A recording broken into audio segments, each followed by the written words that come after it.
Ladies and gentlemen, please welcome the members of the National Space Council. The Secretary of Commerce, Wilbur Ross. The Secretary of Commerce, Wilbur Ross. The Secretary of Homeland Security, Kirstjen Nielsen.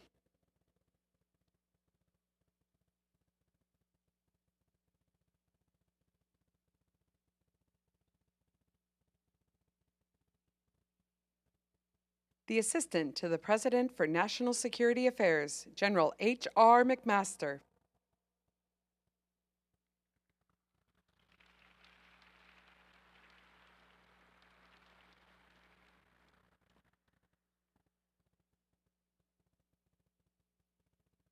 The Assistant to the President for Homeland Security and Counterterrorism, Tom Bossert. Deputy Secretary of Defense, Patrick Shanahan. The Deputy Secretary of Transportation, Jeff Rosen.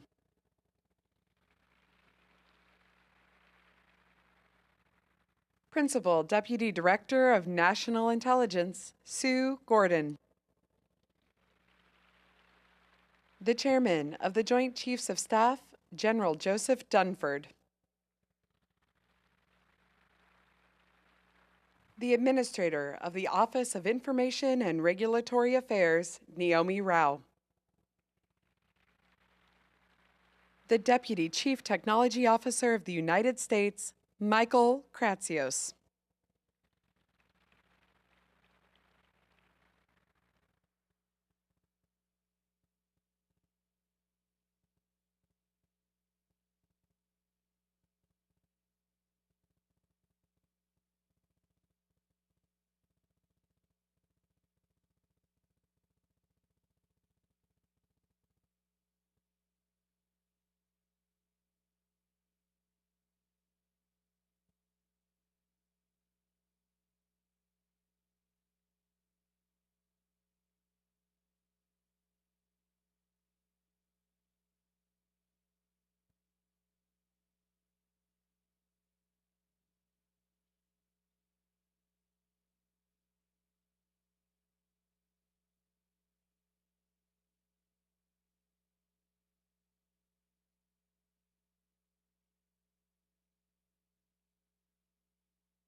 The Acting Administrator of the National Aeronautics and Space Administration, Robert Lightfoot.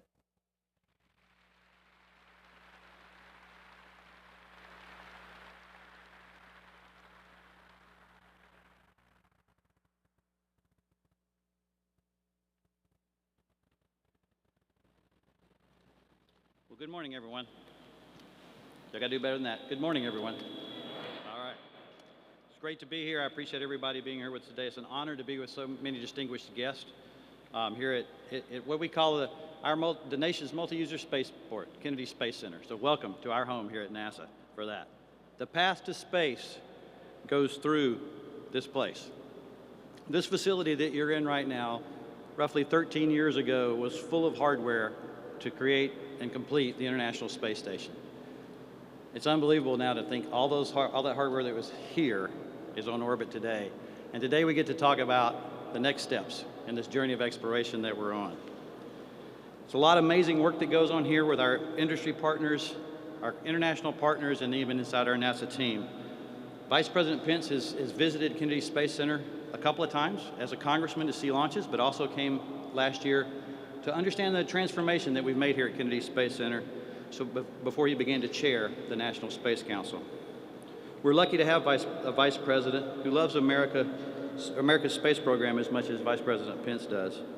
He introduced our newest class of astronauts to the world last summer in Houston. He examined our progress on the Space Launch System hardware at Marshall Space Flight Center, and he visited our next Mars spacecraft, InSight, at Lockheed in Denver last year. The Vice President is one of the biggest advocates for the many benefits that space exploration builds and brings to our nation's economy and security, the bridges it builds across this world, and the inspiration it provides to the next generation of explorers. His enthusiasm for our work is invigorating, and we're pleased to have such high-level engagement in NASA's work. His passion for space has prepared him well for one of the many hats he now wears. So please join me in a warm welcome for the Chair of the National Space Council, Vice President Mike Pence.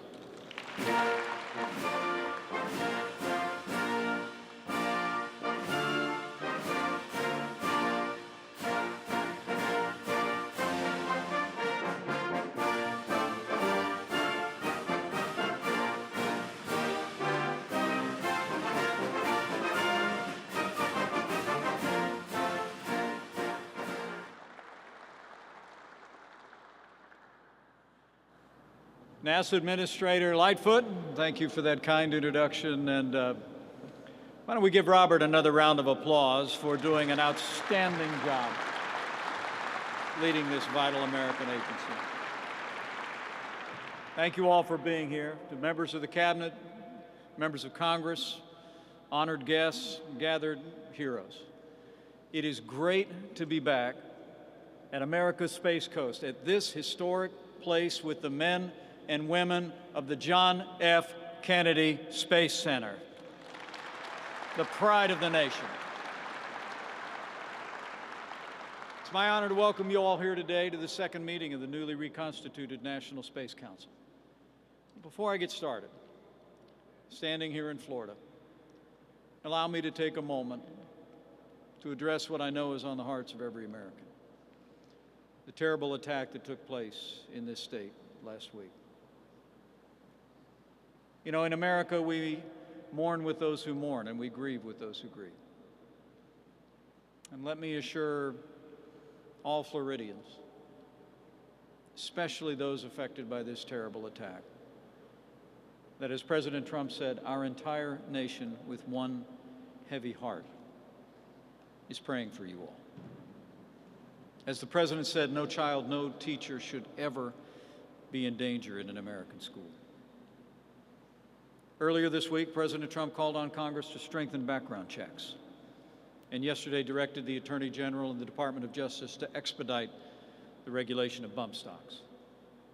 Later today, I'll travel back to Washington to join the President for a listening session, where we'll gather together with students, parents, and teachers from Parkland, Florida, and from communities that have been impacted by past shootings, including Columbine and Sandy Hook.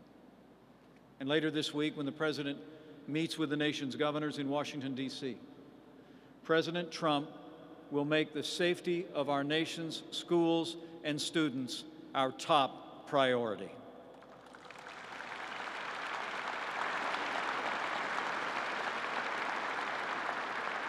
This President and our entire administration will continue to focus renewed energy on making our schools safe, on taking a fresh look at giving law enforcement and families the tools they need to deal with those struggling with dangerous mental illness. And as we move forward, we will continue to pray for God's grace and comfort for all the families impacted by this terrible attack in the difficult days that lie ahead. And let's also pray for God's wisdom for all of us in positions of authority, that we might find a way to come together as a nation to confront and end this evil in our time once and for all. So thank you for that. Once again, it is my great honor to welcome all of you to this second meeting of the National Space Council. And I bring greetings, first and foremost, from a passionate champion of America's Space Coast and America's space program, a visionary who I can assure you is committed to American leadership in the boundless expanse of space. I bring greetings from the 45th President of the United States of America, President Donald Trump. Just over a year ago, President Trump declared that our nation stands, in his words, at the birth of a new millennium, ready to unlock the mysteries of space. And today, after the first year of our administration, the record is clear. Under President Donald Trump, America is leading in space once again.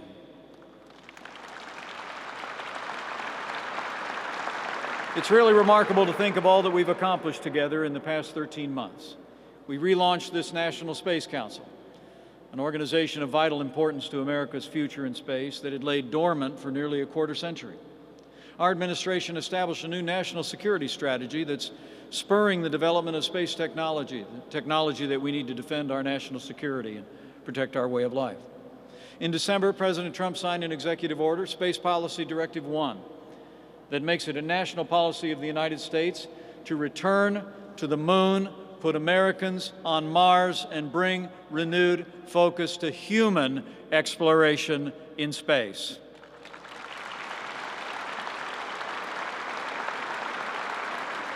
Last week, the President proposed a budget that prepares NASA to extend its exploration expeditions toward the outer reaches of our solar system.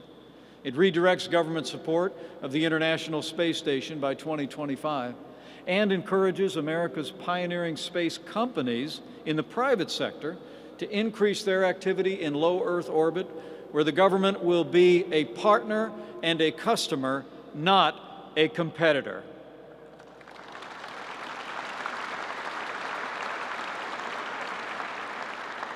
And just last night, it was my great privilege to announce that we've selected our nominees for the National Space Council's User Advisory Group. It's an extraordinary group of Americans that's bringing together some of the brightest minds in this country to accelerate innovation across our nation's space enterprise. All of the individuals nominated for the Users Advisory Group are pioneers in their field. They're explorers, they're builders. Some have built rockets, some have built businesses. Each of them have played a critical role in building America's space future.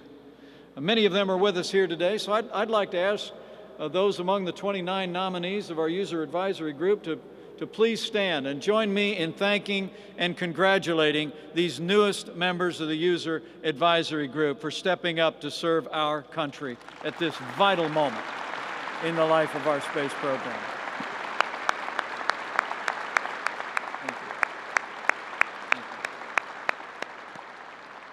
We are, as President Trump says, a nation of pioneers.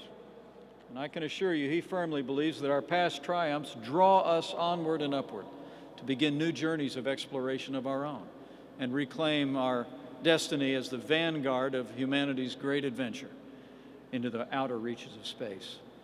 What we choose to do in space, like every frontier, plays a vital role in the lives of our people and the future of this nation here on Earth. It accelerates scientific discovery, spurs groundbreaking innovations, fuels our businesses, serves as the eyes and ears of America's warfighters, and quite literally creates the jobs of the future. And it isn't just here on America's Space Coast where you see the importance of our nation's space enterprise. You see it in Alabama and Mississippi, in California and Washington State, and in every one of America's 50 states where there are hardworking men and women who get up every day to help build the world's most advanced rockets, satellites, and spaceships. In fact, thousands of companies across the country today are working on America's deep space exploration systems alone. And as we continue to push further into our solar system, new businesses and entire enterprises will be built to seize the infinite possibilities before us. And there will be no limit to the jobs and prosperity that will be created across this country. Over the past year, I've had the privilege to travel across this country to meet with men and women who are forging America's future in space. In Huntsville, Alabama, I met the engineers and technicians working on the Space Launch System that will send American astronauts back to the magnificent desolation of the moon and onto the red sands of Mars.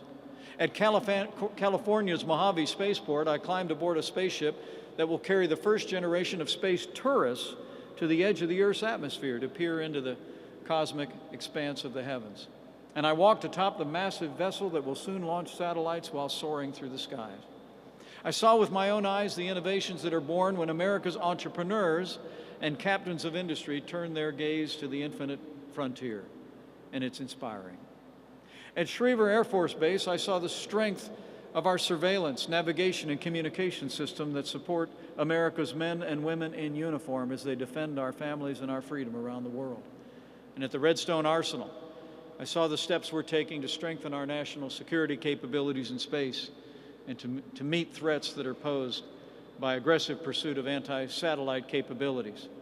America will continue to be as dominant in the heavens as we are on the earth. At the Johnson Space Center in Houston, I met with the newest class of American astronauts, inspiring Americans all. I saw their courage, the pioneering spirit that's always defined this country and continues to spur our people to break barriers, set new records, and carry our nation to even greater heights. And this week, I've returned to America's Space Coast to tour the facilities of this launching pad for our national heroes and this permanent symbol of our nation's unquestioned leadership in space. President Trump and our entire administration believe that America's prosperity, security, and even our national character depend on American leadership in space. And over the past year, the world has seen the vital role that private enterprise plays to advance American leadership in outer space. We've seen the increasing number of American businesses sending experiments to the International Space Station. We've witnessed the power of commercial satellites to reconnect isolated communities in the wake of natural disasters. And of course, just a couple of weeks ago, the world watched with wonder as the Falcon Heavy blasted off from this very shoreline and then moments later sent two of its boosters sailing back down to Earth, where they landed side by side intact, less than a mile from where they'd lifted off. Very impressive indeed. The evidence is clear.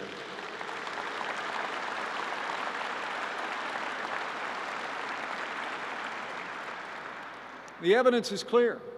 While the government can blaze new trails into exploring the outer expanse of space, like all frontiers, ultimately, that'll be settled by the dreams of our people, by the brilliance of our innovators, the energy of entrepreneurs, and the daring of our explorers together. This truth echoes through the history of the Kennedy Space Center, named for a president who challenged the American people to marshal the best of our, in his words, energies and skills to become the world's leading spacefaring nation. It was here in the early summer morning of 1961 that Alan Shepard crawled into the Mercury capsule, Freedom 7, perched atop an 82-foot rocket and ventured into the void. It was here just over 8 years later that the crew of Apollo 11 carried the hopes and dreams of the American people to the moon and claimed our place as the undisputed leader of the exploration of space. And it's here today in the 21st century that the modern marvels that launch from these grounds prove that the public and private sectors are achieving far more together than we ever have apart. Since January of last year, more than 20 rockets that were designed, built, and sent into space by America's pioneering space companies have launched from the Space Coast, with names like Falcon, Delta, Atlas, and Minotaur. And as these feats of American enterprise and ingenuity attest, much more than the bridge to space, Kennedy Space Center is the bridge to the future.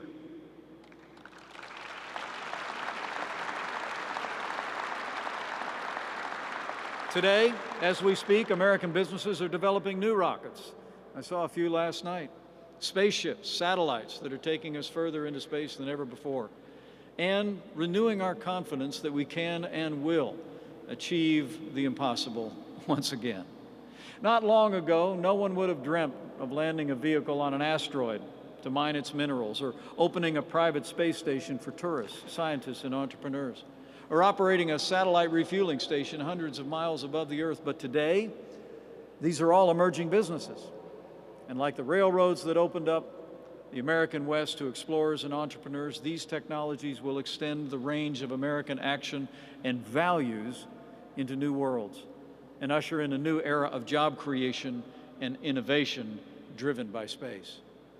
But while American industry and technology have leaped toward the future, our government agencies too often have remained stuck in the past. Consider the case of satellite servicing to begin with, a transformative new technology that will dramatically extend the life of our nation's satellites and unlock untold new opportunities in the space industry. In the past, whenever a satellite ran out of fuel, it had to be replaced, an expensive and time-consuming process. like buying a new car every time it runs out of gas. We now have within our reach the technology to get around this problem. But as this National Space Council has already come to understand, American businesses that want to launch satellite servicing missions are often stifled by a convoluted maze of bureaucratic obstacles and outdated regulatory processes. Today's launch licensing regime is plagued by burdensome government barriers too. And to make matters worse, launch licenses can't be transferred, often from one site to another, as we learned at the last meeting of the National Space Council. So if a company receives its licenses to launch a rocket from the Kennedy Space Center, but then wants to move their mission to California, or even just a few miles away from Cape Canaveral, that same company must complete the entire process all over again from start to finish. You know, the government's figured out how to honor driver's licenses across state lines. There's no reason we can't do the same for rockets.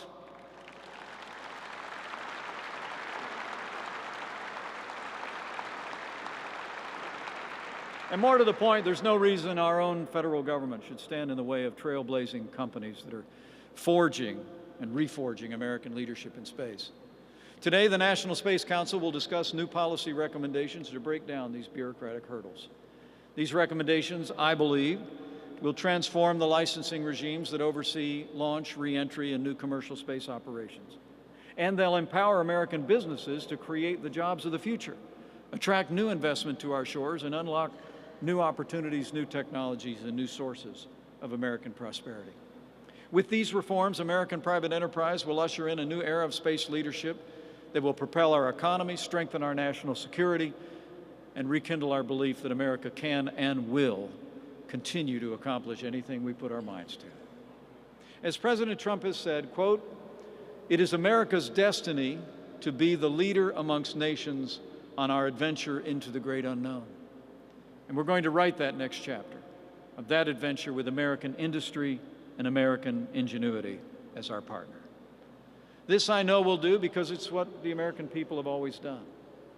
If you think about it, less than 35 years after Lewis and Clark returned from their expedition to the wilderness, nearly half of our new nation's population had already moved west. There were pioneers and settlers, traders and entrepreneurs. And above all, they were Americans, fellow travelers on our nation's never-ending journey to explore undiscovered lands, venture to far-off places, and expand the horizons of our influence.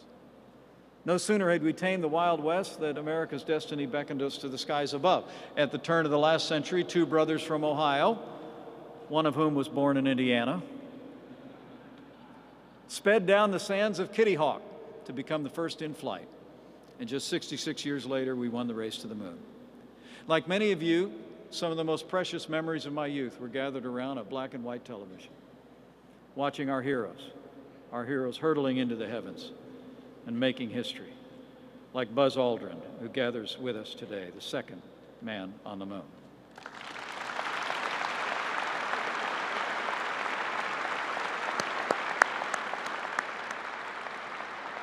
And today, the rising generation is filled with the same wonder and pride every time they see the new triumphs and adventures of America's leadership in space. Now, as then, every photograph of a faraway galaxy that we transmit across our solar system to our classrooms inspires us to dream big dreams. Every galactic discovery that helps us unlock a mystery here on Earth stretches our minds beyond the limits of our earthbound existence. And every rocket that we launch into the stars proves that in America, the sky is not the limit. Today, we stand at the dawn of a new era of American leadership in space, and we do well to remember the words spoken by the late Gene Cernan, the last man to walk on the moon, before he boarded the lunar module 45 years ago. He said, and I quote, "America's challenge of today has forged man's destiny of tomorrow." The Apollo astronauts were the first Americans to tell their children and grandchildren that they went to the heavens and stood on another place.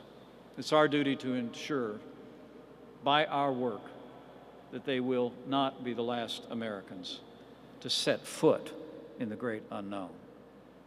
So as we embark on our journey and begin our work again today, we go with confidence and I believe we go with faith.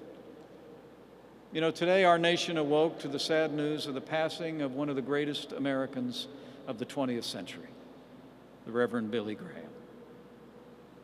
His ministry and his matchless voice changed the lives of millions and inspired our nation. Billy Graham ever reminded us to look to the ancient truths of God's Word, asking with the psalmist, "When I look at your heavens, the work of your fingers, the moon and the stars, what is man that you are mindful of him?"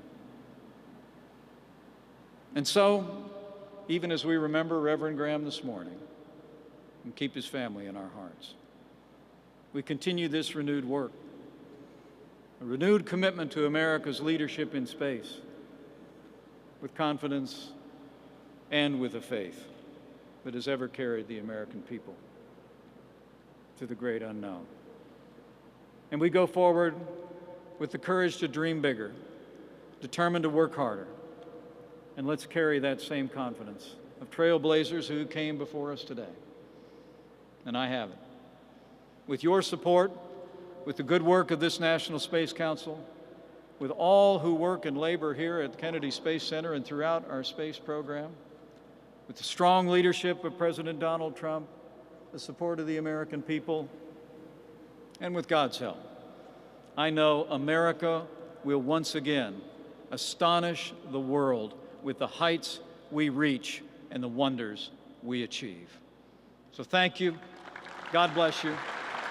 God bless this great work, and God bless the United States of America.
Well, good morning, and thank you all for being here for the second meeting of the National Space Council. I want to thank all the members who are here, the members of our user advisory group, and all of those who have taken time to join us in person and online. We'll go ahead and get started. Today we have two panel discussions on the challenges and opportunities facing our national security and commercial space activities that I just spoke about in my opening remarks. We're pleased to be joined by an outstanding lineup of expert witnesses who will share their insights and expertise with the Council in the moments ahead. But first off, I'd like to ask some of the Council members to provide updates on the progress that we've made since our first meeting to implement President Trump's vision for American leadership in space.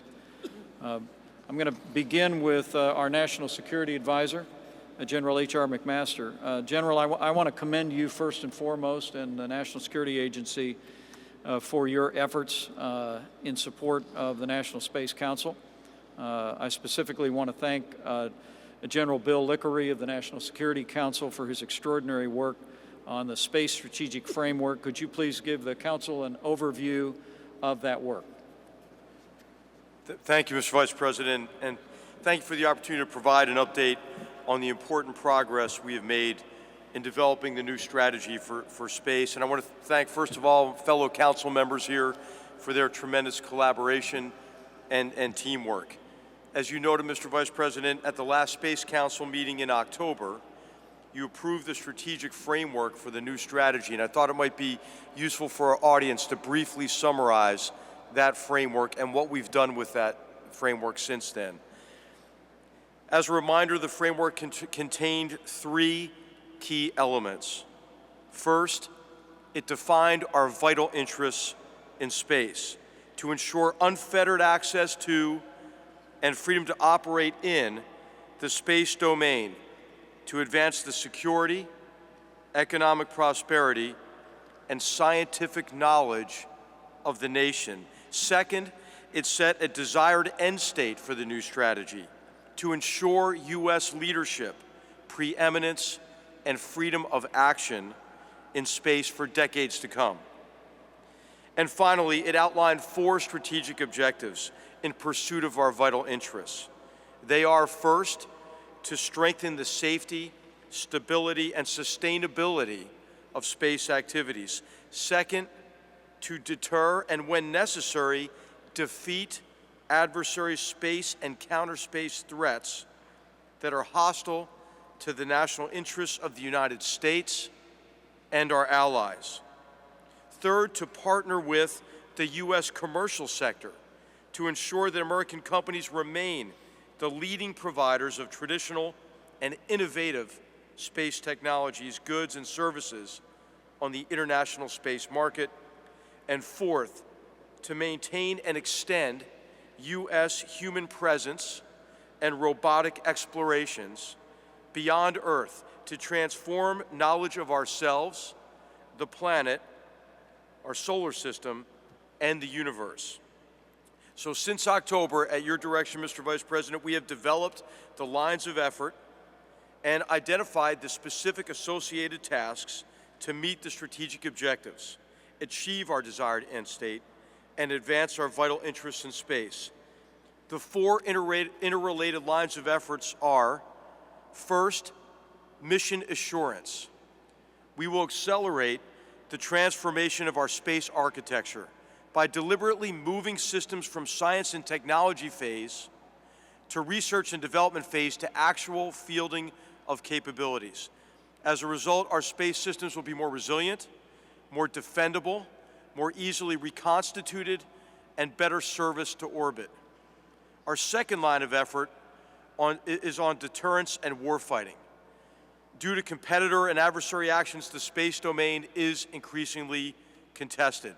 Space has now joined land, sea, and air as a war-fighting domain. While we prefer the conflict not extend to space, the United States will be prepared if it does. Our third line of effort is on organizational support. We will pursue improved foundational capabilities, structures, and processes to enable more effective space operations. And our fourth and final line of effort focuses on conducive environments, both at home and abroad. As you mentioned in your opening remarks, Mr. Vice President, we have work to do. Domestically, this includes streamlining the regulatory environment to better use and support U.S. industry. Internationally, this includes pursuing bilateral and multilateral engagements to enable human exploration, promote burden sharing, and foster cooperation against threatening adversary space actions. Mr. Vice President, like our audience today and like the panels that you'll see here today, these efforts cut across national security, commercial, and civil space sectors. And the strategy will not only advance the benefits of space for ourselves, but also ensure that peoples of all nations can benefit from the tremendous potential that space offers. I should note that the President's recent budget submission, since Mick Mulvaney's not here, it increases the funding for DoD space programs by over $1 billion in fiscal year 2019 alone, and by $8 billion over the next 5 years. NASA's budget for 2019 is being increased by $300 million, while also being restructured to focus more on exploration. With your endorsement, Mr. Vice President, and the President's approval, we are prepared to begin implementing this national strategy for space and periodically assess progress and recommend adjustments to you and to the Council and the President. Thank you, Mr. Vice President. Great. Thank you, General, and thank you for the great collaboration between the National Space Council and the National Security Council.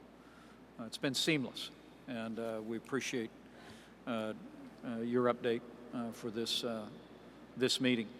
The acting administrator of NASA, Robert Lightfoot, has been busy implementing the Space Policy Directive, and also that direction from the President guided the development of the President's budget submission. Perhaps you could give us a brief overview of the budget presentation and the implementation of the directive. Will do. Thank you, Mr. Vice President. And fellow council members, especially those of you that worked with us on this development of this answer and action to the Space Policy Directive 1. What we did in developing this initiative was we came up with what we call the Exploration Campaign. This Exploration Campaign is a national and agency effort focused on 3 core domains: low Earth orbit, lunar orbit and the surface of the moon, and Mars and other deep space objectives.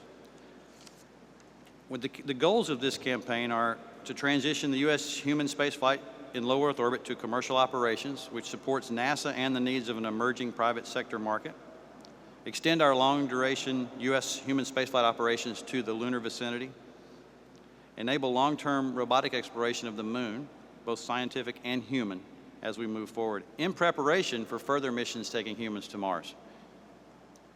The objectives in there, first of all, we'll start with low Earth orbit.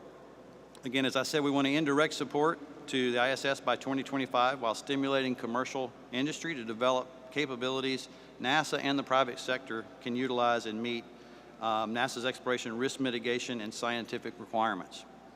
Starting in 2018, we'll increase the breadth and depth of the commercial and international low Earth orbit activities. Specifically, we'll offer to expand the International Space Station partnerships to new nations based on inputs from our current ISS and commercial stakeholders. Will shape the plan to transition the International Space Station as we've been asked to go do. And we'll extend the public-private partnerships to help develop and demonstrate the technologies and capabilities that the new commercial products can be brought to bear in low Earth orbit.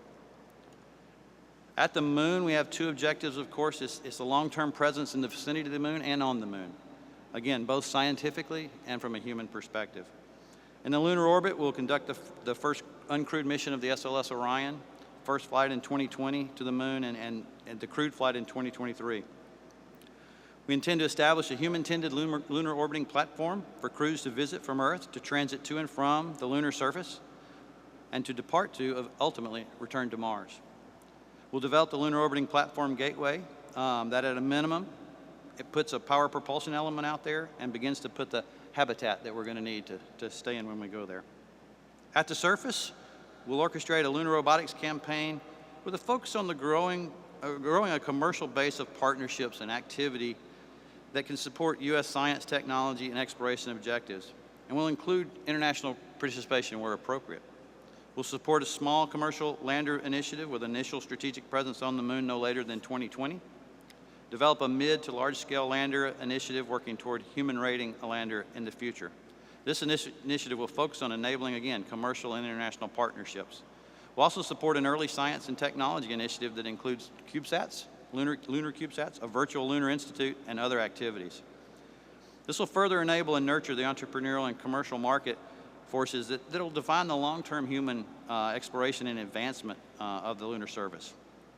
For Mars and other deep space objectives that we have, we really want to maintain and grow the U.S. leadership at Mars. We have a rover going in 2020 as a first step to demonstrate sample return strategy.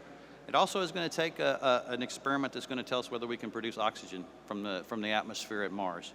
A very exciting mission for us then. We'll use this mission as a building block for subsequent round-trip robotic missions, with hopefully the first historic launch off of another planet and a sample return through the lunar gateway that we're building. Again, broadening the exploration architecture as we move forward. We'll prioritize these investments to guide us and really align, as General McMaster said, really align toward exploration. There's a tremendous focus there for us as we move forward. So that's kind of the nuance in the response to SPD1. And I think what you'll find, Mr. Vice President, is this NASA team, your industry team, and our international partners are ready to get started. So thanks for your support in the 2019 budget. We did see the increase, and we're ready to go do this. Thank you. Great. Thank you, Robert. Well done.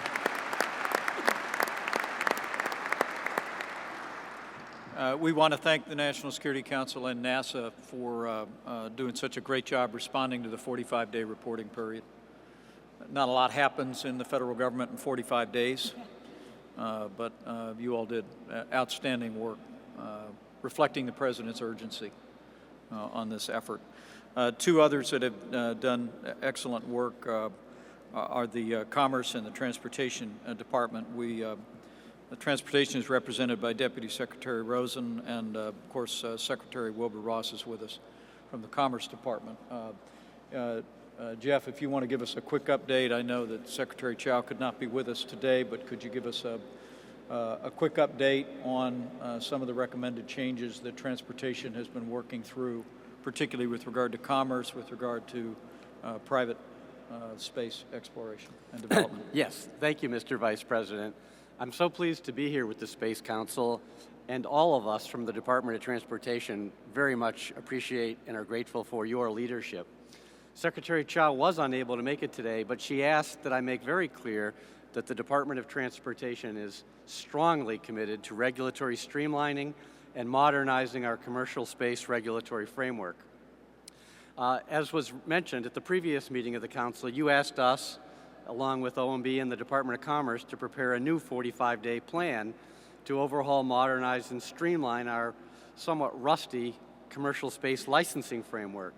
So we've worked hard to do that, and we've come up with some structural and meaningful changes to the status quo. And I hope the work we did, in combination with our colleagues on the Council and other agencies, will meet your approval. There are 5 main elements that I just want to touch on briefly today.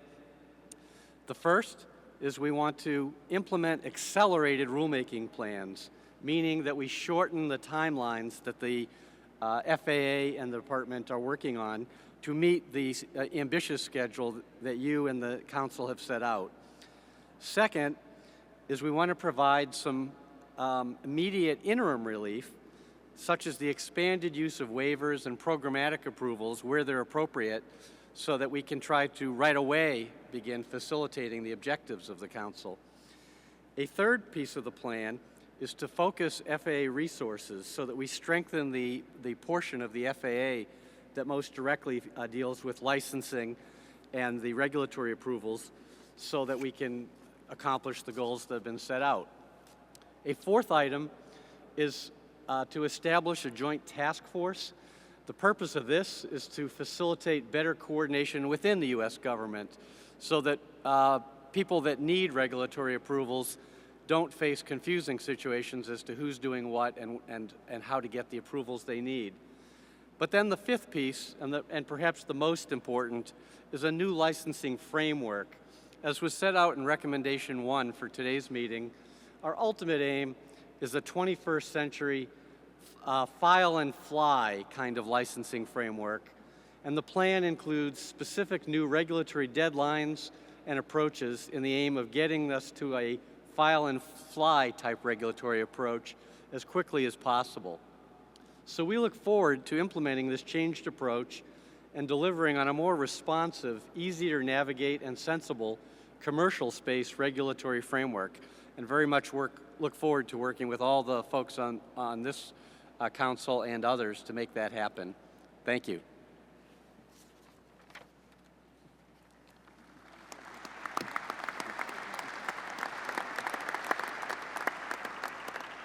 Thank you, Jeffrey. With that, let me recognize the Secretary of Commerce, Wilbur Ross, who I know has been working very closely with Secretary Chow to achieve exactly the streamlining, the objectives, and the reorganization that we've discussed. Mr. Secretary, thank you. Thank you, Mr. Vice President. Mr. Vice President, members of the National Space Council, Users Advisory Group, and distinguished guests. Recently, here at Cape Canaveral, SpaceX's Falcon Heavy rocket was launched. 2 first-stage boosters disengaged on schedule and in unison landed back here. This was their second use. You saw one of them as you came in. It will be ready for its 3rd launch, an amazing technological and commercial feat. Thanks to impressive events such as this, the United States is the leader in space once again. Somewhere out there in space, there's a bright red roadster going thousands of miles per hour. the fastest car in history. We had better keep up with it. Space is already a $330 billion industry supporting 211,000 American jobs. But our share of the 1,700 new companies created worldwide last year was only 45%, far lower than our share of launches. Private companies funded $3.9 billion of our space effort last year, but they're competing against 70 foreign governments, so they need all the support we can give them. Countries new to space have an inherent advantage in terms of the regulatory environment because they carry no baggage from the earlier, simpler days of space. In contrast, much of our remote sensing regulatory regime is 25 years old. Space 25 years ago bears little resemblance to space today. Now the rate of innovation is extraordinary, so we need an adaptive and relatively permissive regulatory system. NOAA, FAA, FCC, and other agencies each have a role, and they all have obligations to DOD, the IC, and state as well. That complexity inherently causes delay. Since the Council's first meeting in October, Commerce's review of the outdated regulatory framework and discussions with an ambitious but frustrated space industry made it clear that the rate of regulatory change must match the rate of technological change. That is how we will ensure that businesses choose the United States as their flag of choice for space. So at the department, we're working to create a new one-stop shop for space commerce. Mr. Vice President, with the Council's direction, I will move the Office of Space Commerce and the Commercial Remote Sensing Regulatory Affairs Office from NOAA to my direct oversight in the Office of the Secretary.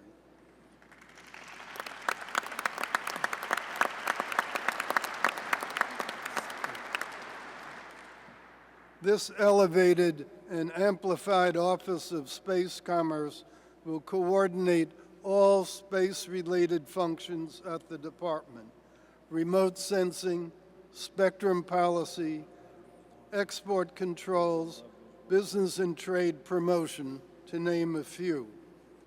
In addition to the proposed relocation of the Office of Space Commerce, we will also soon name a director of that office. Also, we are providing to the Bureau of Industry and Security and the NTIA additional funding for their space-focused activities. And our foreign commercial service teams, located in 105 cities around the world, will recruit foreign space businesses to our country. Space will be featured during our Select USA conference in June, which last year attracted 3,000 foreign participants. The department further proposes to the Space Council that all space commerce responsibilities other than launch and re-entry licensing be consolidated into the Department of Commerce. We further recommend that the President direct the Office of Space Commerce to develop, in concert with the Council and industry players, regulations and legislation for an effective mission authorization framework for all commercial activities in space. We pledge to make those proposals no later than July 1. Activities such as asteroid mining, space tourism, and space habitation are quickly becoming much more than science fiction, and we need a future-oriented space commerce agenda and a supportive regulatory regime. With input and guidance from the Space Council, the Department of Commerce can be the one-stop shop the industry so sorely needs. In addition, the department recommends that the Departments of Commerce, State, and Defense continue their efforts to simplify existing commercial remote sensing licensing regimes. That process must be made more efficient and predictable. Satellite companies now face a permitting timeline that can take 5 years, is undefined, indefinite, and provides no certainty or predictability to industry. This is unacceptable and must change. Otherwise, companies and customers will go overseas. There are at least 2 other areas where commerce can play an important role for American leadership in space. These are in spectrum policy and export licensing. Spectrum is a scarce resource that facilitates communications, control, and transmission of valuable data back to Earth. The National Space Council should recommend that the department be directed to develop and advocate for spectrum policies to support commercial space activities while respecting the needs of DoD and others. Finally, Commerce recommends that the Space Council and the Executive Secretary review export licensing regulations affecting commercial space activity. Today, a space vehicle that returns to Earth in international waters or non-U.S. territory is treated as an export of sensitive and dangerous technology. This approach is a primary complaint of space companies. And if the President approves our recommendations, we will continue working with our colleagues at State and DoD to enable more commercial activity while protecting national security. That little red Tesla in outer space does need rules of the road, but there shouldn't be too many one-way streets, dead ends, or U-turns. I promise you, commerce will be a good steward. Thank you.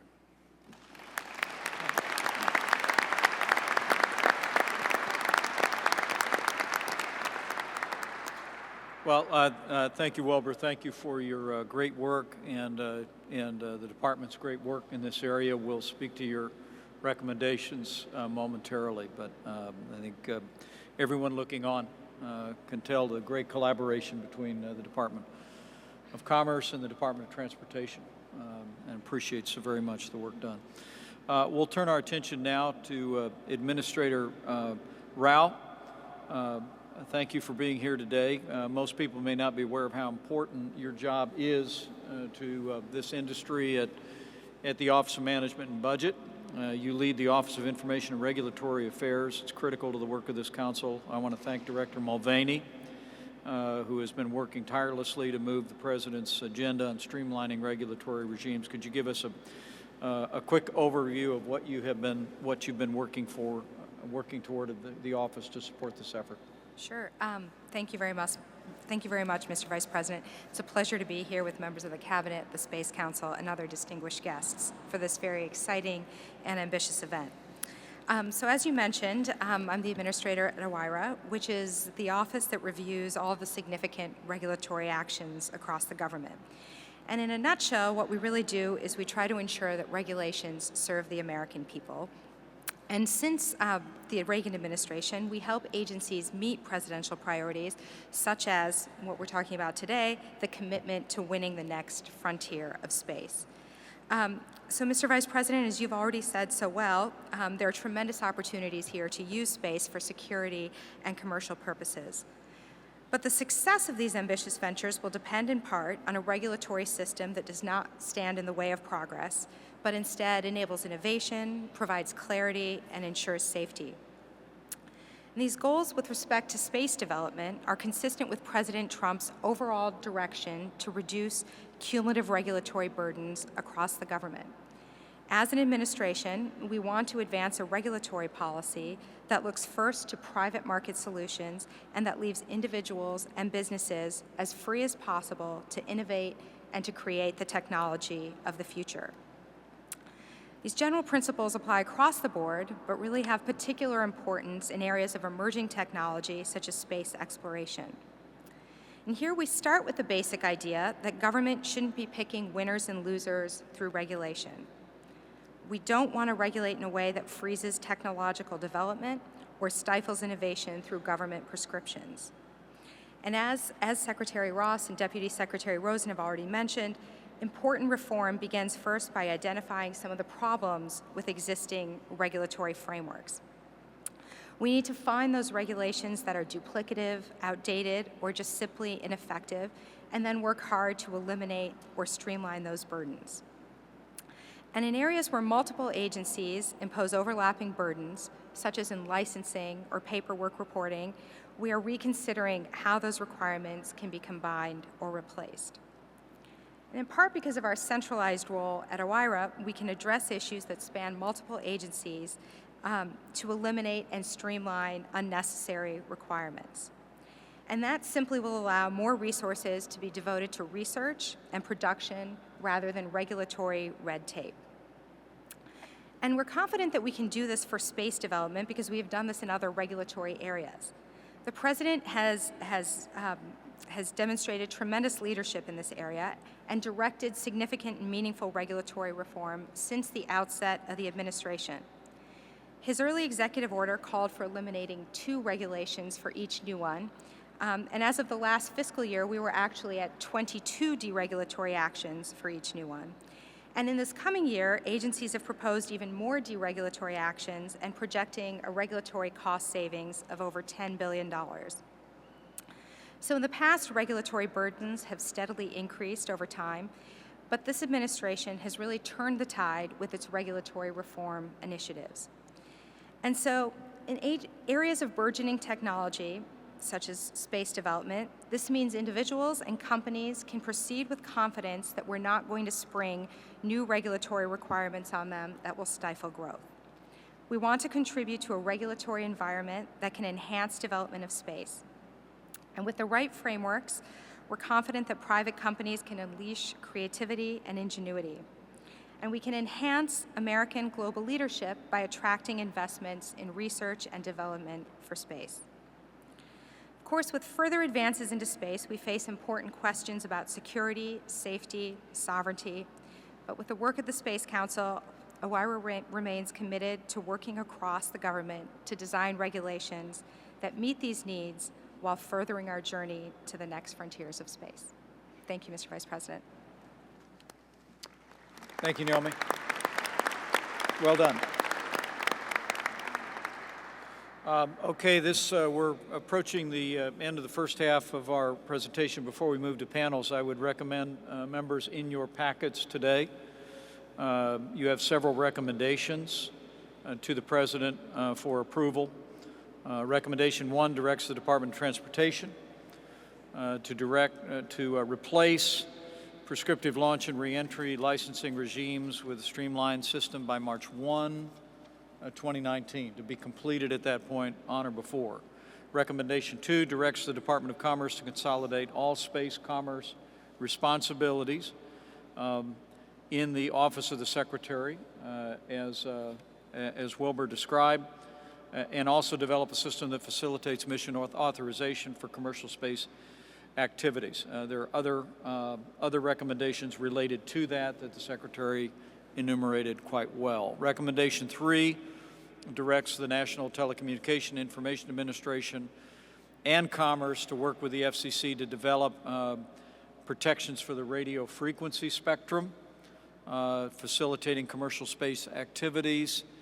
And recommendation 4 directs the Executive Secretary of the Council, in coordination with all the members of the Council, to develop recommendations to streamline export control regulatory requirements by 1st of January 2019, also as the Secretary described. If there are no objections or questions, seeing none, I would, as chairman, direct the executive secretary to include these recommendations in a decision memorandum for the President of the United States. Secretary Ross and Deputy Secretary Rosen, at our meeting later this year, I'd also like you to support a report to the Council that details the progress that we are making against the President's decision and completion of the decision memorandum. Would you join me in thanking all of these terrific leaders for the job that they're doing? They've done a great work.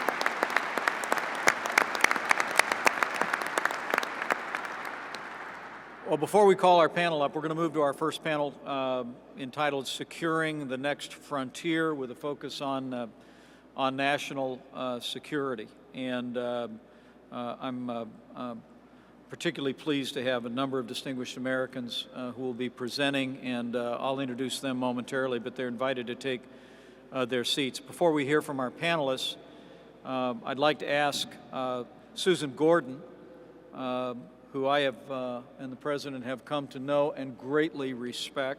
She is the Principal Deputy Director for National Intelligence for the United States. And Susan, maybe you could give us a brief overview of the security challenges that the United States faces in the space environment today.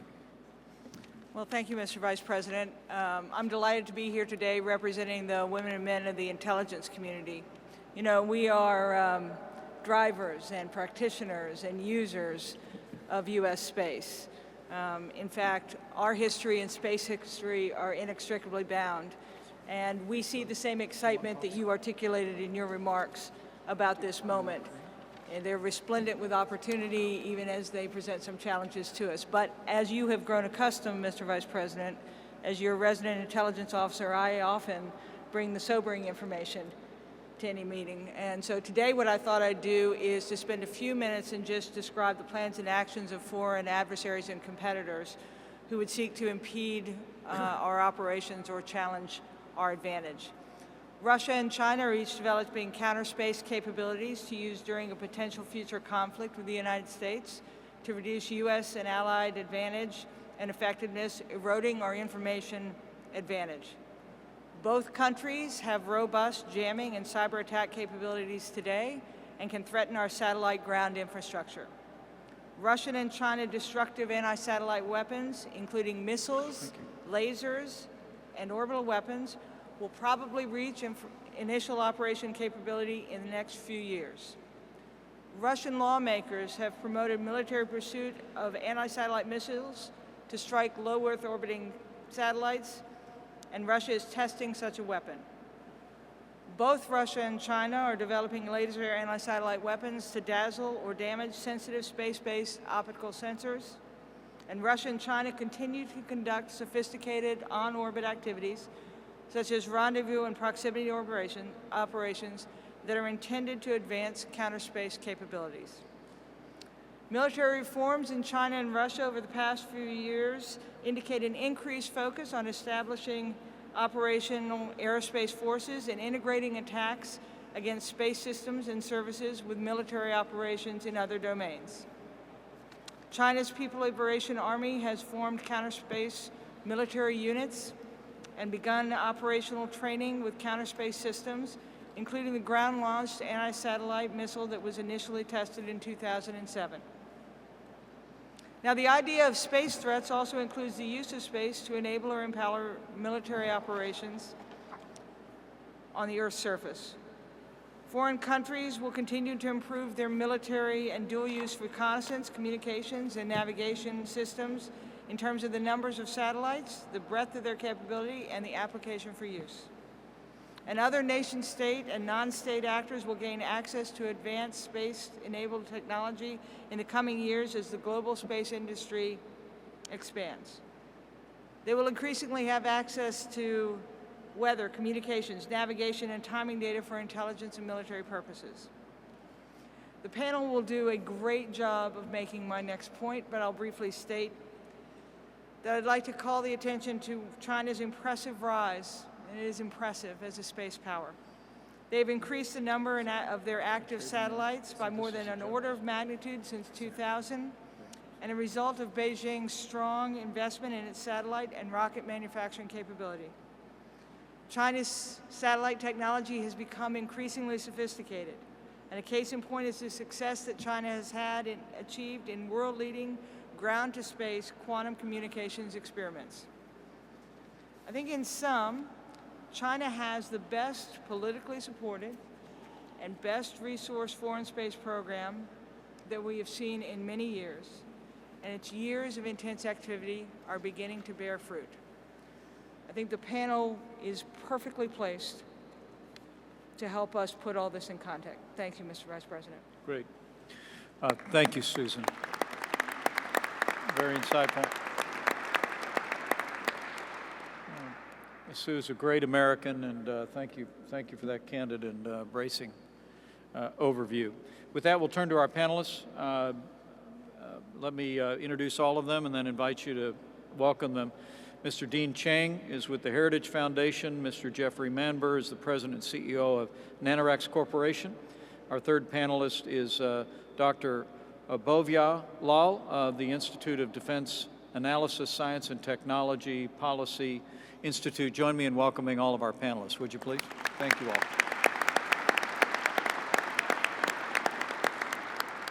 I'd like to invite, starting with Dean Cheng, I'd like to invite you to bring a few brief remarks, but of course all of your prepared remarks will be submitted for the public record, and then we'll look forward to briefly giving our council members an opportunity to ask questions. But thank you all for being here.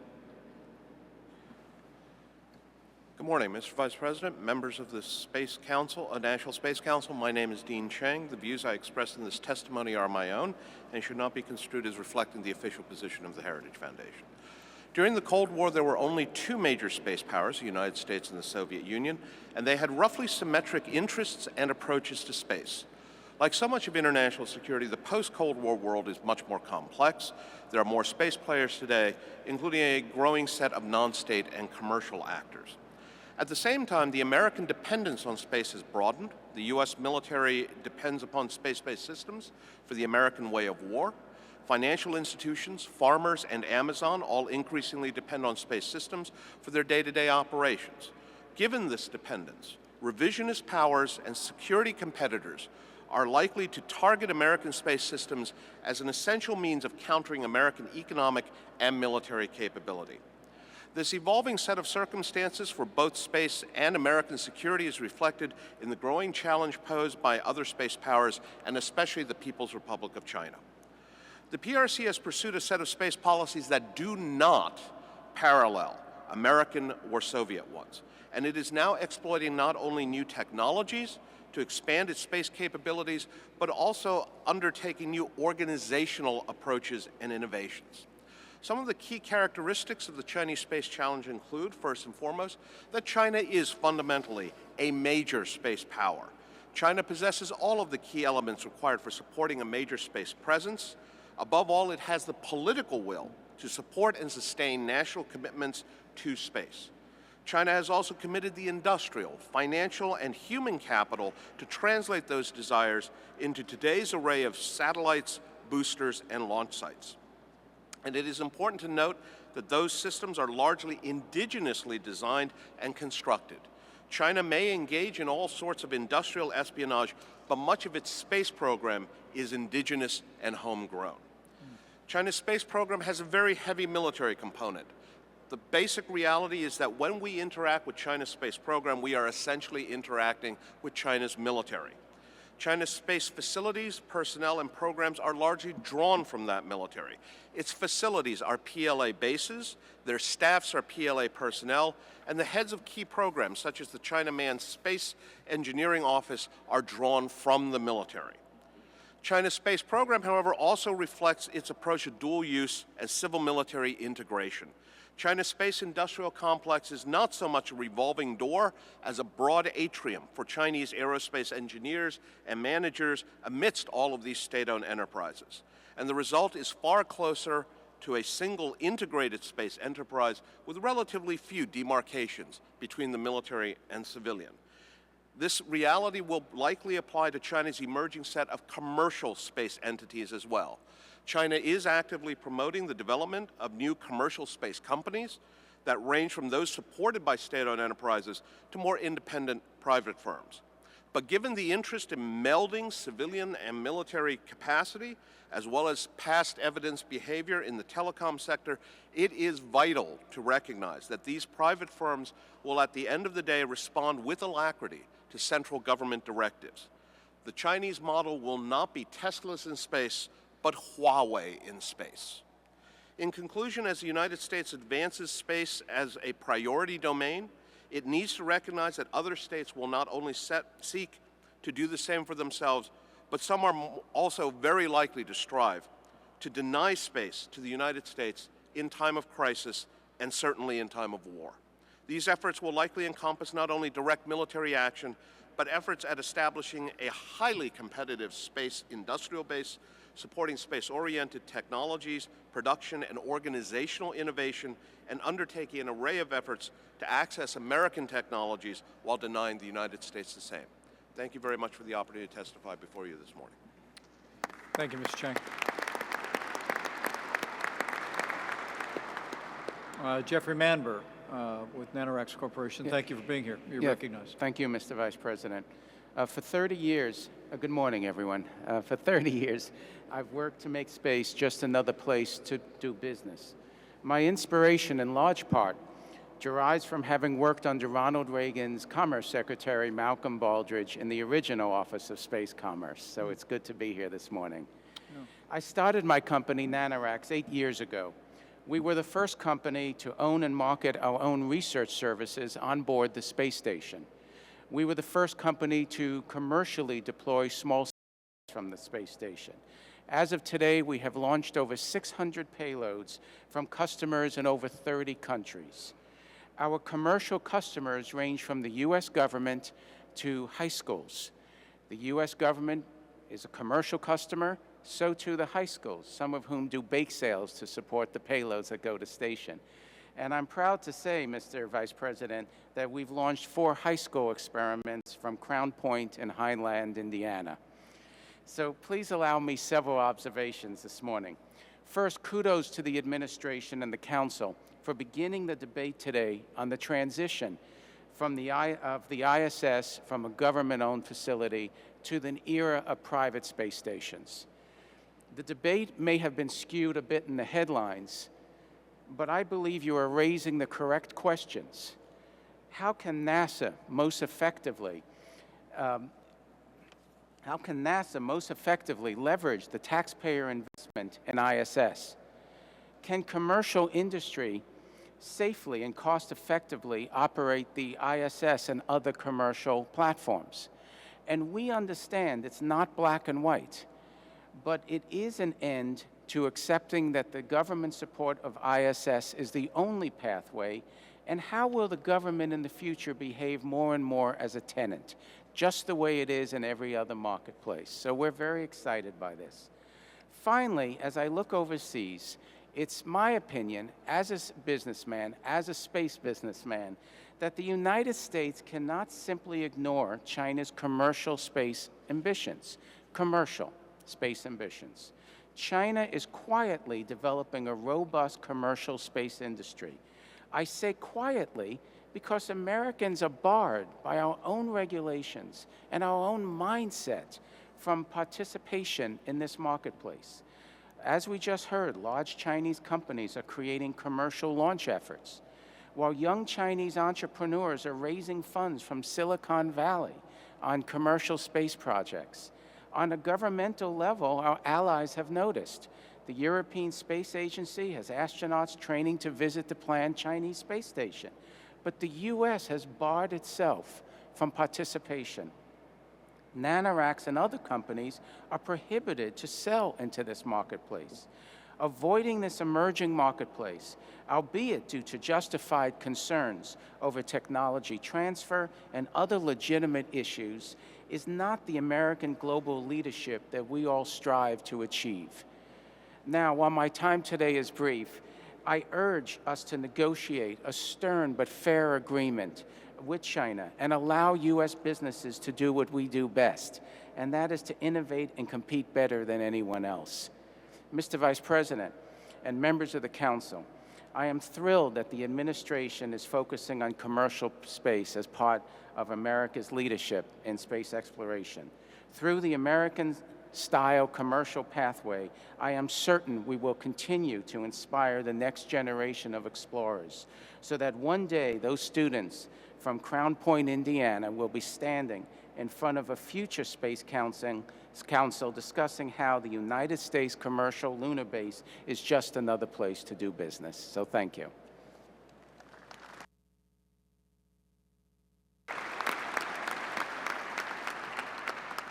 Thank you, Jeffrey. Well said. And Bhavya Lal is recognized, and then we'll move on to questions after your presentation. Good morning, Mr. Vice President and members of the National Space Council.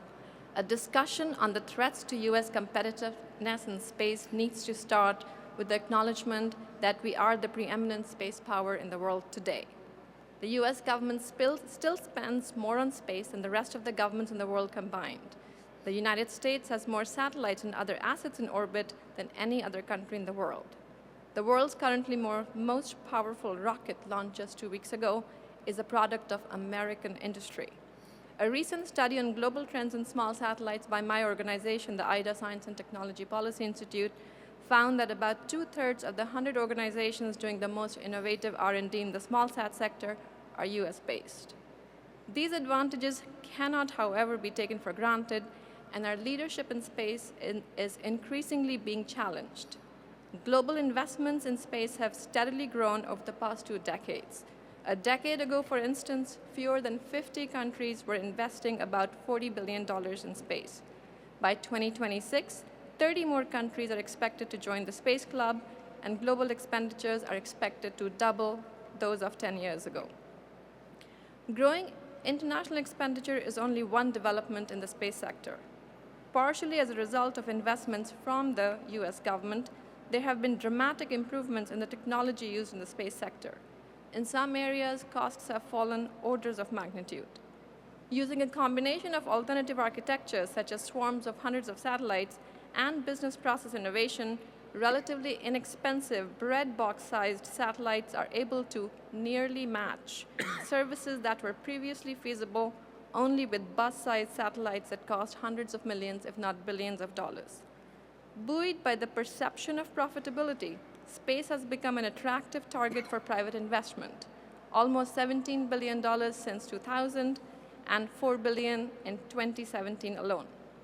As a result, some sectors of space are transitioning from a top-down government-led operation to a globalized industry with worldwide supply chains and customers. Using both domestic investment and products and services from this rapidly growing private sector, the rest of the world is leapfrogging decades worth of technological development, aiming to build systems that can compete with the United States in many areas, including launch, robotic space operations, and even human exploration. My central point is that threats to US leadership in space have arisen primarily from these structural changes that are enabling many more countries to target and achieve success in space, and there is no turning back the clock. In this environment, maintaining US leadership means that the United States, more than ever, needs to leverage its core competitive advantage, an innovation ecosystem that rewards creativity, entrepreneurship, and risk-taking. Going beyond the fundamentals, there are some space sector-specific actions that would be relevant as well. I propose we begin with 3. Ensure that our regulations empower the US private sector to continue to out-innovate the rest of the world, ensure government spending is more efficient, and invest in capabilities where we absolutely must have overwhelming advantage over other countries. I look forward to contributing to this discussion.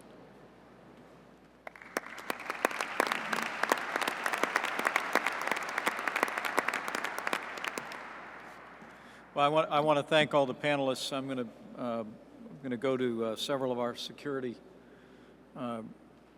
members of the council who are with us today, but let me maybe direct my first question to Dr. Lal. You have spoken about the challenges that we face. You refer to structural challenges. There's no going back. The United States has to continue to lean in to remain use your words, a preeminent leader in space. You have written and spoken about space traffic management. Is there a policy decision you would have this council consider related to that? And could you expand on that briefly? Sure. So space traffic management is a very critical component of our private sector leadership in space, primarily because it gives us the clarity, it gives the companies the clarity they need to do unfettered work in space. It allows us to work collaboratively with other countries, especially if we have a fabric of the management system that joins with each other, and there is agreement across the world as to how we want to go forward to make sure that space is safe and sustainable to operate in. I've got people who know a lot more about this than me at this table, but it sounds to me like you're calling on the United States to play a wider role in ensuring that we have the same kind of deconfliction agreements that we have in areas of conflict, that we have in terms of issues of navigation on the 7 seas, and that you're suggesting the United States lean into that effort and provide that guidance and drive those agreements? I absolutely think the United States needs to take a leadership position here. Yeah. Very, very insightful. Appreciate that very much. The Deputy Secretary of Defense is with us today. Pat Shanahan, Mr. Secretary, would you like to maybe just a quick question there for Dean. Thank you for your remarks this morning.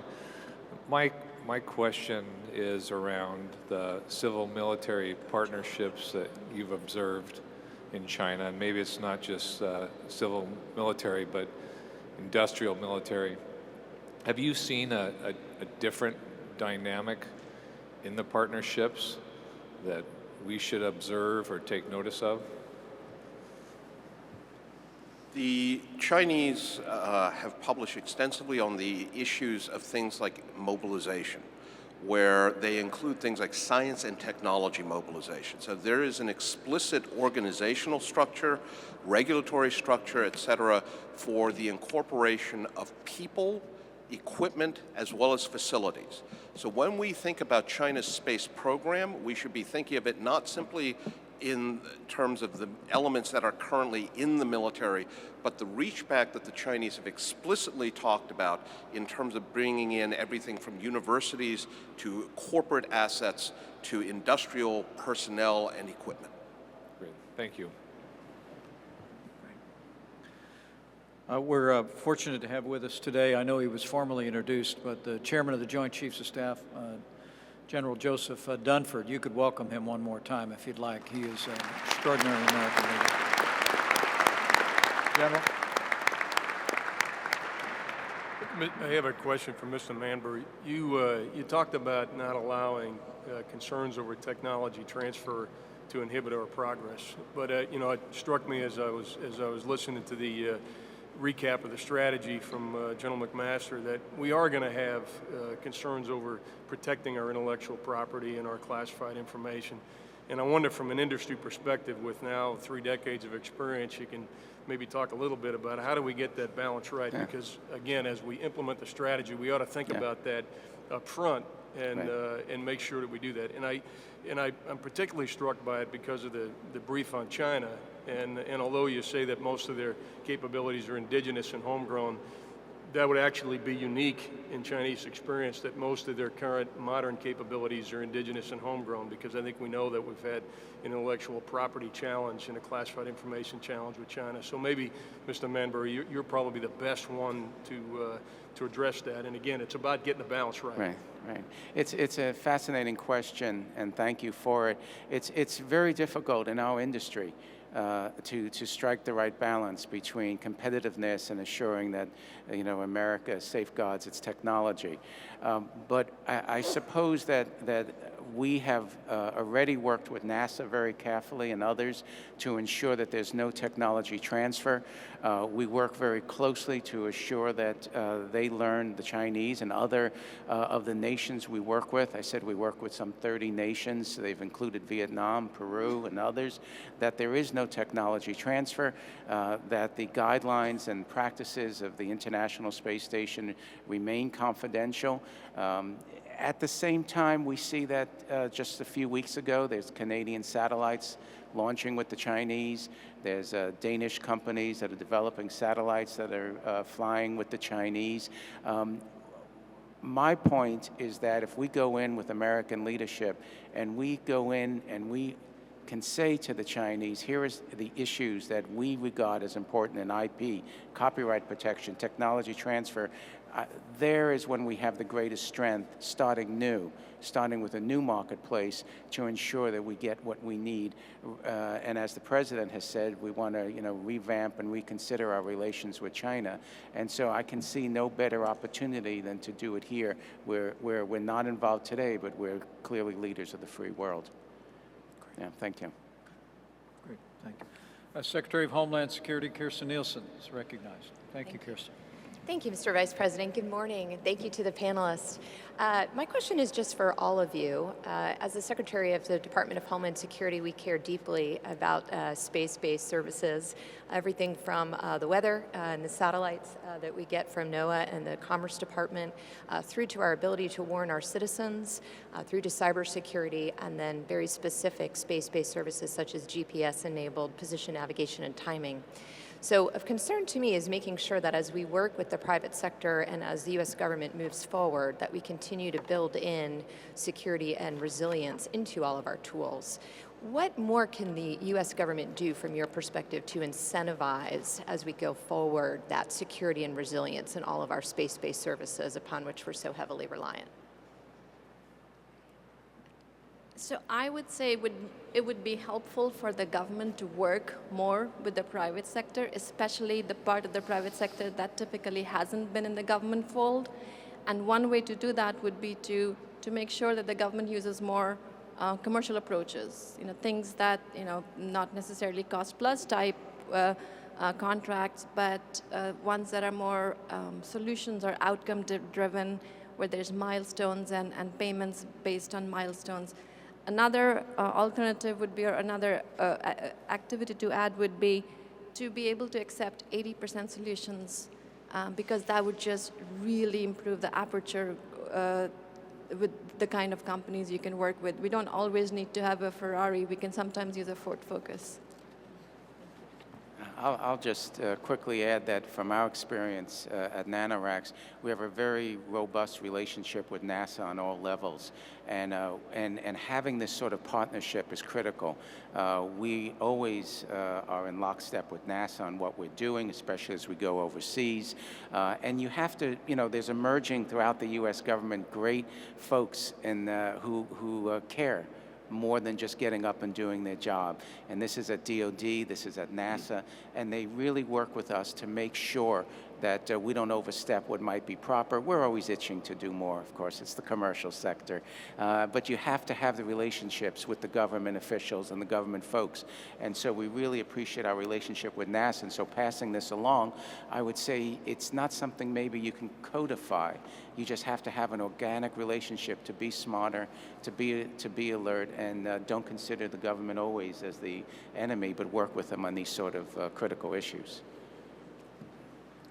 Ma'am, I would say that one of the things to keep in mind is that space is part of a larger information ecosystem. The Chinese view space very holistically. When they talk about space and space dominance, they are talking not only about satellites, but ground stations and the data links that tie them all together, as well as the information it passes over it. When we think about resilience, then, we need to be thinking beyond just space. We need to be thinking about redundancies, whether it's things like ELORAN or other alternatives that may not be orbital. And when we think about protecting our space capabilities, it means, again, thinking holistically, because it's really about the information that passes over and through those space systems. Join me in thanking these outstanding panelists for their insights and participation in the program today. Thank you all. Great job. Great job.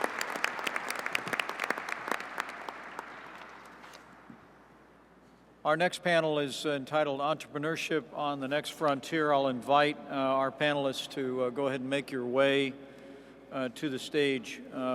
Before we get started, let me just say to all the members of the National Space Council, I think we've heard some very insightful recommendations, and particularly would request General McMaster that if you could develop a plan that identifies additional steps derived from the discussion today that ought to be added to our space strategy. We'll look forward to your presentation on that at the next National Space Council meeting. They've written me some very thoughtful opening remarks about entrepreneurship and the next frontier. But in the interest of time, let me be brief and say President Trump is for it. All right?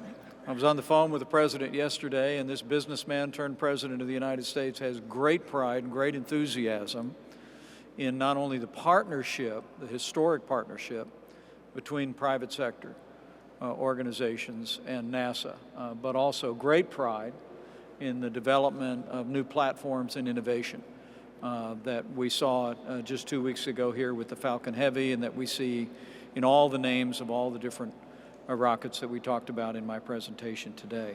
I was at the Mojave Desert and visited another American spaceport, and I can't help but think 100 years from now that it will be our private sector pioneers that help lift America into this new era of space exploration, just as American pioneers have done in the past. So that said, I just want to express a great enthusiasm for President Trump, great gratitude to this distinguished panel, and let me introduce them all and then invite you to give them a welcome.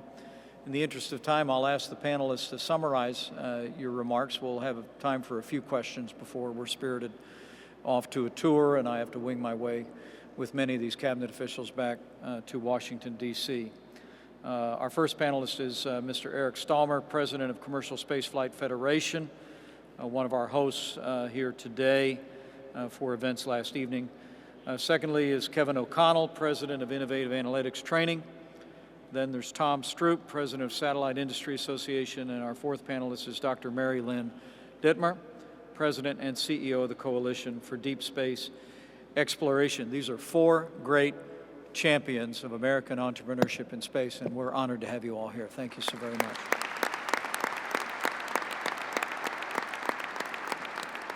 Mr. Stallmer, if you could get us started and briefly summarize your remarks, we'll move through the panel quickly. Thank you. Thank you, Mr. Vice President. Cabinet Secretaries and members of the National Space Council, thank you so much for giving me the opportunity to be here today. America's commercial space sector is growing in a pace and breadth, creating thousands of high-tech jobs driven by billions of dollars of private sector investment. Last year, we witnessed many breakthrough capabilities by U.S. commercial space companies. And just recently, as we discussed today, just last week, or a few weeks ago, SpaceX launched its Falcon Heavy, the first heavy lift rocket developed and launched with fully private funding. Blue Origin flew its New Shepard to space under the new RLV license, the first such revenue flight. They're also developing their own heavy lift vehicle with private sector funding, with private funding. But two significant challenges threatens America's goals in expanding our economic sphere and deepening into space. Commercial space transportation and remote sensing are growing at unprecedented rates, while new space applications like space manufacturing, resource prospecting, and human habitation are being introduced. As discussed earlier, our legal and regulatory and organizational frameworks have not caught up and are putting on the brakes on our current progress as well as our future possibilities. We need to strive for what economists call permissionless innovation in spaceflight. So long as public safety, international obligations, national security are not compromised, the presumption should be that a commercial space project can proceed. The regulation of space launch and re-entry to protect the public definitely warrant a license regime. However, the current regulations, written decades ago based on 1980s technologies and operations, those rockets were expendable, very expensive, and infrequently launched and carried only one payloads. Spaceports also face inconsistent interpretation of regulations and requirements. The same rules are required to be implemented differently at different launch sites.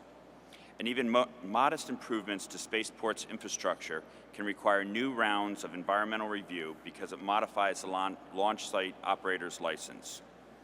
Our members at CSF are eager to work with the administration to modernize and streamline various licensing rules into one performance-based rule that preserves public safety without restricting industry's speed and flexibility to invent a future where launches are more frequent, more affordable, and certainly more reliable. In many cases, rules can be made clearer and more concise with explanatory details left to guidance. Remote sensing, in particular, has been constrained by outdated regulations that often aren't faithfully implemented. And finally, it's time for the federal government to create a minimalistic process for approving a new commercial space activities by U.S. companies.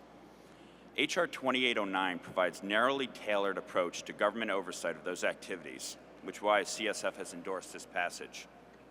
With a commercial space industry unleashed to advance quickly as possible, the U.S. government needs to adapt to gain the maximum public benefit. Commercial companies can deliver results faster and cheaper for taxpayers, but only if federal agencies use commercial-friendly procurement methods that pay for results, not for just effort. For example, NASA should be encouraged to use competitively awarded, cost-shared, funded Space Act agreements to develop new space exploration capabilities so that the United States can affordably accelerate a return to the moon and voyages beyond. All space-related agencies should ask the question, can we partner before taking the traditional cost-plus contracting path?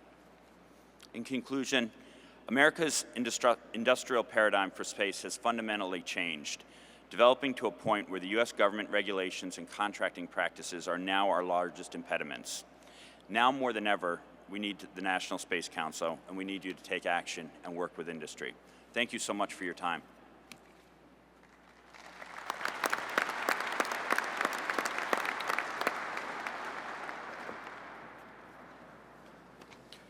Thank you very much, Mr. Stollmer. Mr. O'Connell, you're recognized. Mr. Vice President, distinguished cabinet members, invited guests. Good morning. My name is Kevin O'Connell. I'm the founder and CEO of Innovative Analytics and Training, a small private consulting firm in Washington, D.C. Today I'm going to bring forward to you my 25 years of writing and analyzing about commercial remote sensing for both government and commercial clients. I'd like to talk to you this morning about entrepreneurship on the next frontier, but if you'll allow me, I'd like to spend a couple of minutes showcasing the commercial remote sensing example, first from a perspective of its promise, but secondly from the continuing challenges that we have. And some of them have been mentioned already, and I'll go quickly over those. If you could imagine a traditional intelligence analyst or a scientist poring over a small number of satellite images, you have a somewhat outdated view of the world. American firms are at the cutting edge of the global commercial remote sensing market. They collect images with high resolution, with increasing frequency, and create unprecedented volumes of information. Other innovators are harnessing machine learning and other advanced analytic techniques to gain insights into that imagery. And yet other potential entrants to the market want to collect even more exquisite satellite data with other capabilities like radio frequency data and social media. These American firms have access to world-class satellite technology, and they're leveraging breakthroughs in cloud computing, communications, artificial intelligence, and visualization. Some analysts believe that remote sensing-based insights will become as important to commercial decision-making as accounting and mobile computing is today. In other words, we cannot talk about space without talking about the effects that they are already having on the ground today. Other capabilities like 3D image processing and augmented reality create breathtaking visualizations based on real-time data that create new levels of interaction and exploration. As we move deeper into the insights economy, commercial remote sensing will play an extraordinary role in providing detailed information about a wide range of topics on the ground. We all know the old phrase, a picture is worth 1,000 words. Consider then what 1,000,000 pictures, richly detailed, efficiently organized, time sequenced, and thoroughly analyzed might mean for what we understand about today and even tomorrow.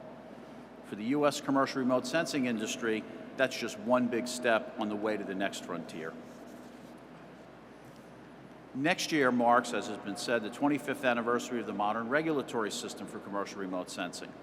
While there has been great progress, the process still hinders the speed of U.S. innovation. First of all, technological developments are outstripping our ability to think about policy and regulatory developments. Much of the current regulatory regime is outdated, reflecting technology and business processes from the early 2000s. Secondly, remote sensing impacts a very wide range of U.S. government interests, from national security and foreign policy to agriculture and weather. Too many stakeholders delay the licensing process and, as a result, sometimes restrict companies from providing more advanced remote sensing capabilities and the continuous flow of data expected in today's high-speed global markets in areas like agriculture, finance, insurance, and others. Third, because satellite imagery is crucial to our nation's defense and intelligence, it creates a level of caution that can slow or restrict innovations to market. We know that commercialization creates challenges for U.S. national security, but slowing down or delaying commercial innovation is neither consistent with U.S. policy nor likely to be a successful strategy. Commercial innovators face a new kind of innovator's dilemma. Those with the most innovative ideas wait the longest time for approval. As innovators languish in the regulatory process, foreign competitors can jump out and take advantage of the original precedent. By now, many of the remedies are well known and have been discussed here today: the need to shorten and hold accountable U.S. licensing timelines, the need to create the presumption of yes in the licensing process, and even the elevation to the cabinet level of hard decisions. Regulation of space-based capabilities must also take into account the other technologies that are coming forward in the market, such as drones and high-altitude air vehicles. In essence, remote sensing is moving rapidly from a traditional aerospace capability affecting a small number of important decisions to an information capability affecting thousands of decisions every single day. Even as we work to improve the environment for U.S. commercial firms, a new slate of issues, such as intellectual property, geospatial privacy, and foreign trade barriers, will have to be incorporated into our thinking. The 25-year case study of commercial remote sensing provides important lessons for how to think about the nation's broader space commerce pursuits. We need to do a better job, for example, of learning lessons across the board in areas like data rights, licensing, and data protection. We also need to do a better job of anticipating capabilities that are coming forward in the market. This will allow for early consideration of possible U.S. government use and public policy impact. We've done well, for example, in areas like non-Earth imaging and space situational awareness. Finally, we need to encourage strong continuing collaboration between the U.S. government and industry. We need to do a better job of harnessing industry information on issues like global competition, international regulatory activities, and emerging sources of innovation. The U.S. government cannot be the only source of good ideas on how to regulate on complex issues like space debris or space traffic management. To close, U.S. government and industry roles are changing, so we do need to think about new strategies to advance policy and regulatory mechanisms to stay as close to technology as possible. We recognize that U.S. leadership is as much about shaping the global environment, setting standards, encouraging effective international partnerships, as it is about being first in space and in how we ultimately use the data in thousands of applications on the ground every day. As in so many other technology innovation areas, both past and present, ours must be a game of moving forward, not playing defense. Thank you, and I'll look forward to your questions. Great. Thank you, Kevin. Very well done. Tom Stroop, Satellite Industry Association, thank you for being with us. Mr. Vice President and distinguished members of the Council, I'm honored to be here today in this extraordinary venue.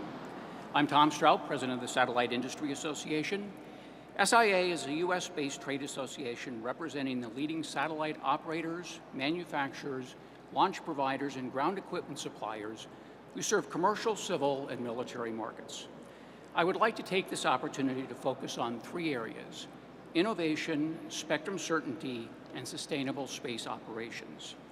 Today, the satellite industry supports over 211,000 U.S. jobs, including tens of thousands of well-paying manufacturing positions.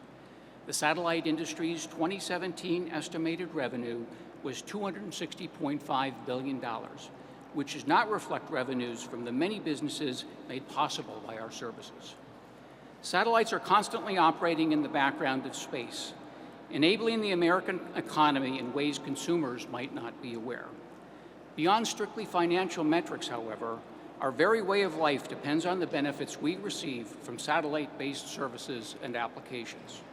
Satellites, communications, Earth observation, and position, navigation, and timing have transformed how we communicate, how we map, navigate, and see our world, how we produce food and energy, conduct banking, predict the weather, ensure national security, and so much more. The ubiquity of satellite coverage provides access to areas across the globe that are otherwise unreachable. Satellites provide telecommunication services to U.S. citizens, from those in rural regions without terrestrial internet access to scientists at the South Pole, and have proven critical in areas of natural disasters, such as the hurricane-stricken areas of Puerto Rico and the Virgin Islands. Satellite imagery is also critical for disaster response, allowing for the surveying of damage, not just by emergency management officials, but by average citizens from across the globe. All of the breakthroughs we've seen because of satellite technology should not be taken for granted. They depend upon our industry's ability to access spectrum. In order to sustain and meet the growing demand for satellite services, we encourage regulators to continue to allocate sufficient spectrum for satellite use, both domestically and via U.S. support at the upcoming World Radio Communications Conference. Regulatory streamlining and certainty also are critical for the advancement of new technologies in the industry. With plans to launch satellite constellations of hundreds, if not thousands, of satellites over the next decade, it is crucial that regulation be adaptable to new technologies. Finally, sustainable development must also be at the heart of innovations and advancements of the satellite industry. As a shared natural resource, it is our responsibility to ensure we protect space and ensure its availability for use by future generations.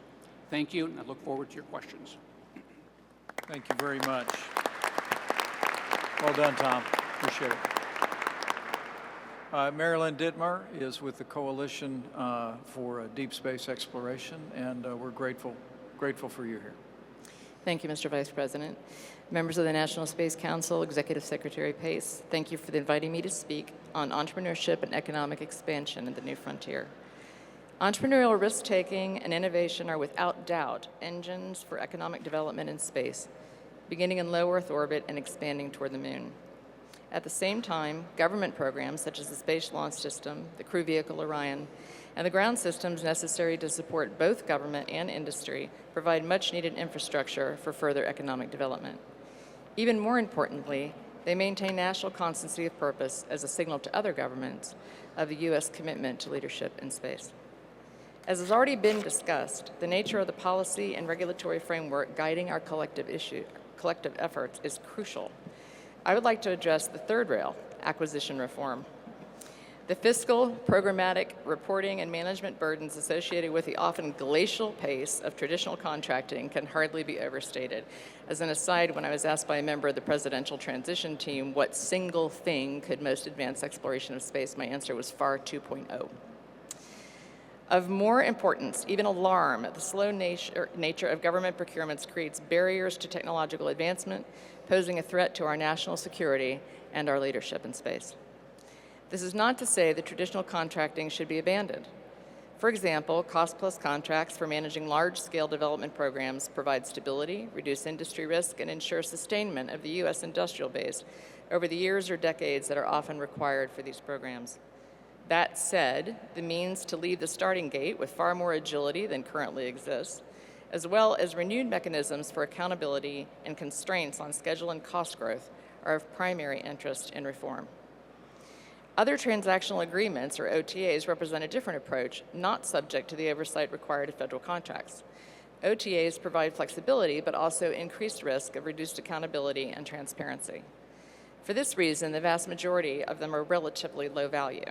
Notable exceptions include the Commercial Orbital Transportation System, or COTS, and the Commercial Crew Development Program, both at NASA.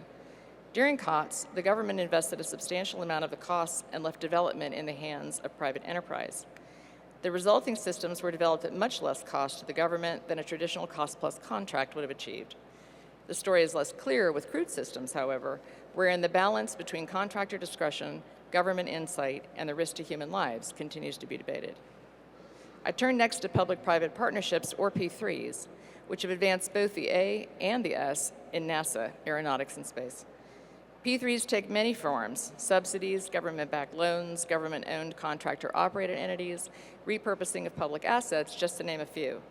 The success of P3s hinges on informed allocation of risk to each side of the partnership, a realistic business case, which is an indispensable requirement, and the means to incentivize business to align private objectives with the public interest.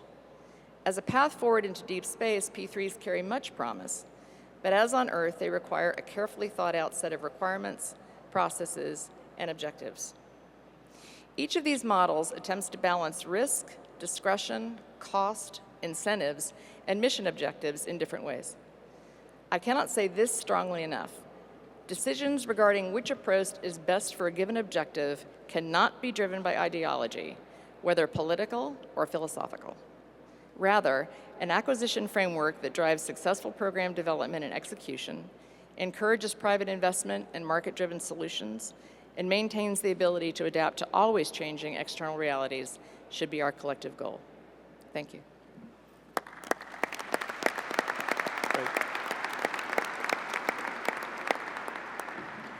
Thank you, Mary Lynn. Very well done. Let me maybe ask a question of the panel. I have a feeling I'm gonna get word that we need to be moving to our next appointment. But maybe I could start with you, Dr. Dittmer. That given your extensive experience on the space station, the President has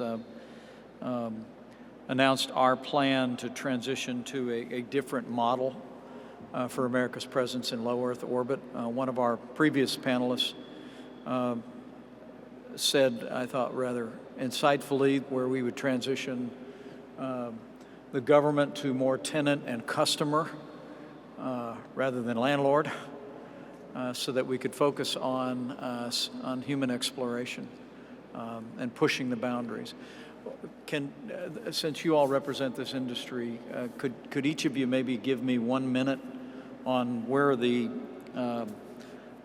opportunities, where are the challenges, what should this council be aware of as we seek to make that transition? And Dr. Dittmer, on the space station, you've forgotten more about it than I'll ever learn. So I'll start by saying that the demand side is as important as the supply side in this case. So finding additional ways that have already been discussed, but many other ways to encourage demand to develop, especially in low Earth orbit, is critical. I think we also need to establish some criteria for that transition. Those should include readiness to assume role of the commercial industry, and there's certainly a number of efforts that are underway right now. A clear strategy for continued expanded international collaboration, both in low Earth orbit and then toward the moon, is very important. The framework that guided the development of the station has enabled everything that's happened there, and I think that's critical. A plan for ensuring that critical exploration technologies can continue to be developed. So, for example, environmental control is very important. Astronauts like to be able to breathe when they're in deep space. So we need to make sure that we have a working system that will enable that over a long period of time in deep space. And then the nature of the vehicle itself. What is it capable of? What is the follow-on capable of? Sort of what do we want to do with it going forward? Good insights. Anyone else? Just a quick shot on just very transition. Quickly, I would also address procurement reform, because I think very often, as the military is a large customer of the industry, making a transition from viewing themselves as purchasing satellites to purchasing services, in addition to the unique satellites that they have a specific need, but looking at how they can acquire satellite services more quickly would be important. Great. Kevin, Eric? Just briefly, I think anticipating the kinds of capabilities that are coming forth in the market, paying explicit attention to U.S. government use, to public policy concerns, et cetera, something that needs to be done proactively, not wait until people show up with a new capability for licensing. And I think, just to touch on what Mary Lynn said, you know, the idea of having a smooth transition plan, avoiding any kind of gap, and really utilizing a lot of the innovation and the technology that the commercial industry is driving right now, whether it be through habitat modules, or new transportation systems, or just the experiments that are taking place on the International Space Station. I think there's remarkable technologies that are being developed at a rapid pace, and we want to incorporate them throughout the process of this transition. That's great. That's great. Join me in thanking this outstanding panel. Great insights, great overview. Thank you so much. Great job. Well, to members of the National Space Council, I think this has been a great discussion. Before we adjourn, I'd like to task a few items to assign to Administrator Lightfoot. I appreciate you working with Commerce and State to develop a strategy to develop the framework for greater cooperation with our private sector partners and, as appropriate, international partners as well. I'd welcome your recommendations by our meeting this fall that we could forward to the President in the form of a decision memorandum. And we already, I think we touched on a number of issues in the previous recommendation, but this panel's been a great affirmation, I think, of the overall direction, but we'll take your steady counsel on this on an ongoing basis. With that, let me thank all the members of the National Space Council, especially the members of the Cabinet who are here, distinguished members of the User Advisory Group. I encourage all of you that have an interest in the work of the National Space Council to avail yourself of the extraordinary women and men who have stepped forward to offer advice and counsel to the work of the National Space Council. I want to thank the extraordinary men and women of the Kennedy Space Center for their hospitality, and to each and every one of you, thank you for your great interest in this. The work will continue, and America is leading in space again. Thanks to all of you. Thank you. God bless you. It's good to be with you all.